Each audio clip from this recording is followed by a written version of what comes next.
বরিশালের গৌরনদীতে বিশ্ব শিক্ষক দিবস উদযাপন উপলক্ষে বর্ণাঢ্য র্যালি ও আলোচনা সভা অনুষ্ঠিত হয়েছে।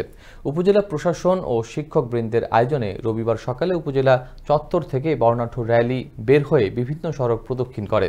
র্যালি শেষে উপজেলা পরিষদ মিলনায়তনে উপজেলা মাধ্যমিক শিক্ষা কর্মকর্তা আব্দুল জলিলের সভাপতিত্বে আলোচনা সভায় প্রধান অতিথি ছিলেন উপজেলা নির্বাহী কর্মকর্তা ও পৌর প্রশাসক ইব্রাহিম। এছাড়াও উপস্থিত ছিলেন গৌরনদী মডেল থানার ওসি তরিকুল ইসলাম, উপজেলা মাধ্যমিক শিক্ষা কর্মকর্তা তাসলিমা বেগম, সহকারী শিক্ষা কর্মকর্তা চুন্নু ফকির সহ অন্যান্য শিক্ষকবৃন্দ। শিক্ষকতা পেশা মিলিত প্রচেষ্টার দীপ্তি এই প্রতিপাদ্যকে সামনে রেখে মাধ্যমিক শিক্ষার মানোন্নয়ন, শিক্ষকদের ৫ দফা দাবি বাস্তবায়নের লক্ষ্যে বিশ্ব শিক্ষক দিবস ২০২৫ উপলক্ষে অংশীজনদের নিয়ে মতবিনিময় সভা অনুষ্ঠিত হয়েছে। রবিবার সকালে চট্টগ্রাম প্রেস ক্লাবের জুলাই বিপ্লব স্মৃতি হলে এটি অনুষ্ঠিত হয়।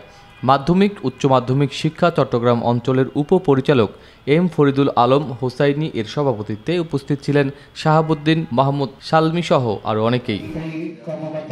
পটুয়াখালীর দুমকিতে বর্ণাঢ্য র্যালি ও আলোচনা সভার মধ্য দিয়ে বিশ্ব শিক্ষক দিবস পালিত হয়েছে। রবিবার সকালে উপজেলা কলেজ ও মাধ্যমিক স্কুল শিক্ষক সমিতির উদ্যোগে উপজেলা পরিষদ হলরুমে এটি অনুষ্ঠিত হয়। কলেজ ও স্কুল শিক্ষক সমিতির সভাপতি অধ্যক্ষ জামাল হোসেনের সভাপতিত্বে প্রধান অতিথি হিসেবে উপস্থিত ছিলেন নির্বাহী কর্মকর্তা আবুজর মোহাম্মদ ইজাজুল হক। এছাড়াও উপস্থিত ছিলেন উপজেলা বিএনপির সাধারণ সম্পাদক মোহাম্মদ সাইফুল আলম মৃধা, উপজেলা সমাজসেবা কর্মকর্তা মোহাম্মদ অলিউর রহমান সহ আরও অনেকেই।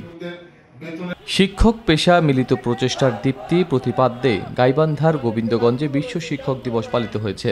রবিবার বিকেলে উপজেলা প্রশাসনের আয়োজনে একটি র্যালি বের হয়ে উপজেলার চত্বর প্রদক্ষিণ করে। পরে উপজেলা পরিষদ সম্মেলন কক্ষে উপজেলা মাধ্যমিক শিক্ষা কর্মকর্তা মামুনুর রশিদের সভাপতিত্বে আলোচনা সভায় প্রধান অতিথি হিসেবে উপস্থিত ছিলেন উপজেলা নির্বাহী কর্মকর্তা সৈয়দা ইয়াসমিন সুলতানা। এ সময় উপস্থিত ছিলেন উপজেলা প্রাথমিক শিক্ষা কর্মকর্তা মাসুদ রানা, উপজেলা জামায়াত ইসলামীর সেক্রেটারি মাওলানা আবুল কালাম আজাদ সহ আরও অনেকেই।